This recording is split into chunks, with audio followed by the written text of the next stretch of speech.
ত্রিপুরায় বাড়ছে দুর্ঘটনা, প্রশাসনের ভূমিকায় ক্ষোভ, ভয়াবহ সড়ক দুর্ঘটনায় আশঙ্কাজনক 3। বাসন্তী পূজার বিজয় দশমীর দিনে রক্তাক্ত হলো ত্রিপুরার ঊনকোটি জেলার কৈলাসহর।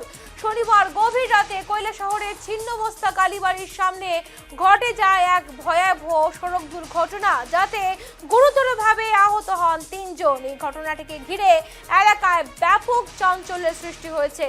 প্রত্যক্ষদর্শীদের সূত্রে জানা গেছে, একটি দ্রুতগতির বলেরো গাড়ি নিয়ন্ত্রণ হারিয়ে একটি হাই স্পিড অটোকে সজোরে ধাক্কা মারে। প্রচণ্ড ধাক্কায় অটোটি দুমড়ে মুচড়ে যায় এবং তাতে থাকা যাত্রীরা মারাত্মকভাবে আহত হন।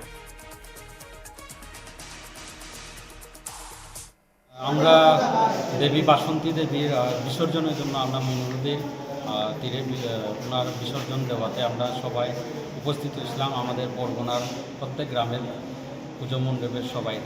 তো সেখান থেকে আমরা বিদায় জানিয়ে সব শেষে আমরা আওয়ার পথে হঠাৎ আমি দেখতে পাই যে রাস্তা গণনগর পঞ্চায়েতের ঠিক ছিন্নমস্তা কালীর সামনে ন্যাশনাল হাইওয়ে 208 এতে একটা বোলেরোর সাথে মহেন্দ্রা টুকটুকের সামনা হয়েছে কিবা সঠিক আমি দেখি নাই, কিন্তু যে অবস্থা সেই অবস্থাতে 3 জন ইঞ্জুরি রয়েছে আর 2 জন মেজর ইঞ্জুরি রয়েছে। একজন হলো আমরা মনীষ সিনহা, আরেকজন হচ্ছে কনস্টেবল অনিমেষ সিনহা, আরেকজন টুটন চৌধুরী।